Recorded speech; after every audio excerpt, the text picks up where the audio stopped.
And now we must turn to the issue of gun violence in America today, because the latest mass shootings in Aurora, Colorado, and Newtown, Connecticut leave us all, liberal and conservative, Republican and Democrat, appalled and disgusted at the carnage. Now, some people, and that includes many of you in this room tonight, want to place the blame for this horror on things like 30-round magazines or semi-automatic rifles. We want to blame something, anything that we can control. But what we really want to ban is violence and murder and insanity. Now, we don't talk about that, though, because deep in our hearts, each of us knows that violence and murder and insanity are built into the human condition and likely always will be. You know, there are two kinds of animals in this world, predators and prey. No one watches a leopard chase down a gazelle and denies that the gazelle has a right to use its hooves and horns to protect itself from the predator. But there are people in this room tonight and all across the country who would deny that same right to self-defense to other human beings. Such people seem to think that the way to stop the leopard is to cut the horns off of the gazelle, that by somehow making it easier for the predator will simply go away. My friends, this is insane. When you make it easier for the predator, you get more predators. So let's start with the so-called assault weapons, more properly known as semi-automatic rifles. In 2011, the total firearm murders came to 8,583, according to the FBI. Now, during that time, the total murders committed by rifles, all rifles, not just semi-automatic rifles, were 323. That's 3% of all murders.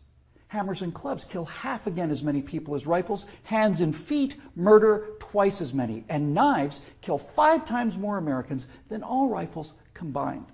Preventable medical errors kill about 98,000 people per year. Medical malpractice kills more than 12 times as many people as are murdered in the U.S. each year. That's more than 300 times the number killed by all rifles, not just the so-called assault rifles. And yet, no one talks about limits on hammers or knives or doctors or hospitals. No one does that because the good we perceive from hammers and knives and doctors far outweigh their perceived harm. And yet, studies show that firearms prevent anywhere from 800,000 to over 2 million violent crimes every year.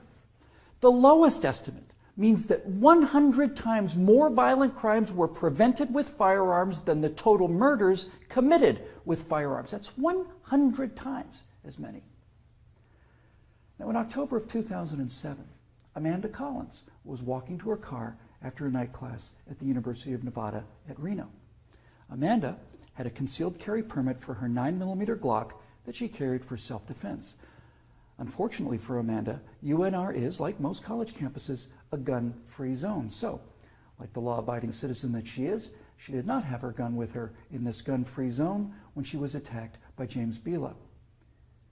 Bila raped her on the UNR campus less than 300 yards from the campus police office. He then walked away, and a few months later, this human predator went on to murder 19-year-old Breonna Dennison. Amanda Collins went on to say, quote, "I know, having been the first victim, that Breonna Dennison would still be alive had I been able to defend myself that night," unquote. Therefore, I am directing the virtual Attorney General to aggressively challenge any gun control laws that violate Amanda Collins' right not to be raped and Breonna Dennison's right not to be murdered. You're not forced to abandon your First Amendment right when you enter Chicago or New York, or your Fifth Amendment rights when you walk onto a college campus. As virtual president, I will veto on the spot, without hesitation, but with a great deal of pleasure, any and all attempts to destroy any of the Bill of Rights, of the Constitution of the United States of America. Because, when it's all said and done, the Second Amendment to the Constitution is not there to protect us against criminals, and the people calling for gun control know this. That's why they want gun control instead of crime control. That's why they want laws that, at the stroke of a pen, turn law-abiding citizens into criminals. The Second Amendment is there to protect the American people from tyranny.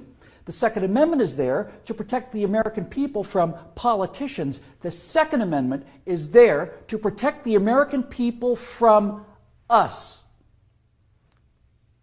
Now, Some politicians claim America deserves a vote on this issue. Okay, let's have a vote. Those of you advocating infringement on the right of the people to keep and bear arms need to go to the American people with the 28th Amendment, which would simply read, the Second Amendment to the Constitution is hereby repealed. That would, for the first time, give you the legal authority to do what you have been doing and what you are trying to do now in direct violation of your oath of office to defend the entire Constitution of the United States, not just the parts you happen to approve of. So go ahead, go to the American people and tell them that ultimate power is no longer to be vested in the people who can't be trusted with that power according to you. Tell them only the government can have that power now. You go out there and try to convince the people of the 38 states that you're going to need to get that amendment passed to agree with your opinion of them versus their opinion of you. I dare you. 12 million unarmed men, women, and children were unable to resist being murdered by their own National Socialist government in Germany. Perhaps 50 million unarmed men, women, and children were murdered by their own Union of Soviet Socialist Republics. 50 million Chinese murdered by their own government under Mao, who also disarmed his people. And in Cuba, and in Vietnam, and in the killing fields of Cambodia. Now you say that can't happen here? You say we're protected? By what?